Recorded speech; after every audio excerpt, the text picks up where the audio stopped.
നമസ്കാരം മൂവി ബ്രാൻഡിലേക്ക് സ്വാഗതം. നടിയെ ആക്രമിച്ച കേസിലെ മെമ്മറി കാർഡിൽ നിയമവിരുദ്ധ പരിശോധന നടത്തിയെന്ന ആരോപണത്തിൽ അതിജീവിത കോടതിക്ക് കത്ത് നൽകി. വിചാരണ കോടതിക്കാണ് കത്ത് നൽകിയത്. മെമ്മറി കാർഡ് പരിശോധിച്ചത് ആരാണെന്ന് കണ്ടെത്തണമെന്നാണ് അതിജീവിത കത്തിൽ ആവശ്യപ്പെട്ടത്. കേസ് നീതിപൂർവമായി അന്വേഷിക്കണമെന്നും വിവോ ഫോണിന്റെ ഉടമയെ കണ്ടെത്തണമെന്നും അതിജീവിത ആവശ്യം ഉന്നയിച്ചിട്ടുണ്ട്. മുമ്പ് മെമ്മറി കാർഡ് പരിശോധനയിൽ അന്വേഷണത്തിന് ഹൈക്കോടതി ഉത്തരവിട്ടിരുന്നു. കോടതിയിൽ സൂക്ഷിച്ച മെമ്മറി കാർഡിലെ ദൃശ്യങ്ങൾ അനധികൃതമായി കണ്ടിട്ടുണ്ടോ എന്നും അവ പകർത്തിയിട്ടുണ്ടോ എന്നും കൈമാറ്റം ചെയ്തിട്ടുണ്ടോ എന്നുമായിരുന്നു അതിജീവിത കോടതിയിൽ ഉന്നയിച്ച വാദം. തിരുവനന്തപുരം ഫോറൻസിക് ലാബിൽ നടത്തിയ പരിശോധനയിൽ മെമ്മറി കാർഡിന്റെ ഹാഷ് വാല്യൂവിൽ മാറ്റം വന്നതായി കണ്ടെത്തിയെ തുടർന്നാണ് അതിജീവിത അന്വേഷണം ആവശ്യപ്പെട്ടത്.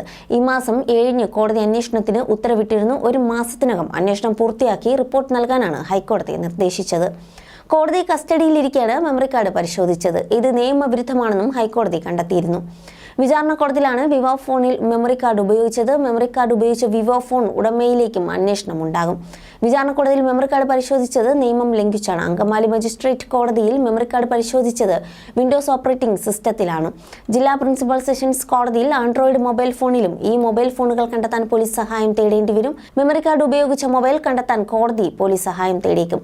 അതേസമയം നടി ആക്രമിച്ച കേസിൽ ദിലീപിന്റെ ജാമ്യം റദ്ദാക്കണമെന്ന കേസ് കഴിഞ്ഞ ദിവസം പരിഗണിച്ചെങ്കിലും ഹർജി പരിഗണിക്കുന്നത് അടുത്ത മാസം 8-ലേക്ക് മാറ്റുകയായിരുന്നു. ക്രൈംബ്രാഞ്ച് നൽകിയ ഹർജിയിൽ വാദം പൂർത്തിയായിരുന്നു. ദിലീപ് ജാമ്യ വ്യവസ്ഥകൾ ലംഘിച്ചുവെന്നും സാക്ഷികളെ സ്വാധീനിച്ചുവെന്നുമാണ് ക്രൈംബ്രാഞ്ചിന്റെ പരാതി.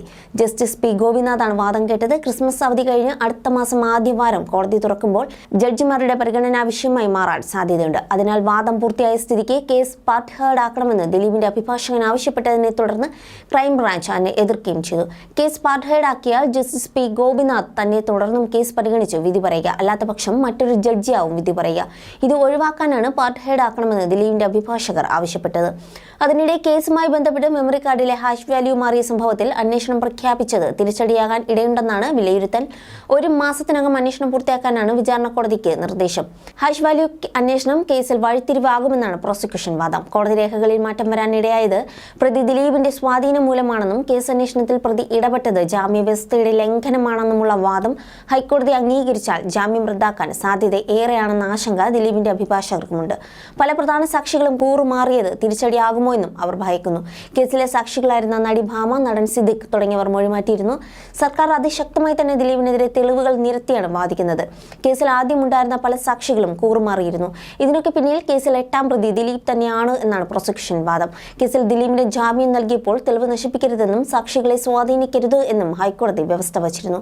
എന്നാൽ ദിലീപ് സാക്ഷികളെ സ്വാധീനിച്ചെന്നും തെളിവ് നശിപ്പിച്ചതിനും തുടരന്വേഷണത്തിൽ തെളിവ് ലഭിച്ചു എന്നായിരുന്നു ഹർജി.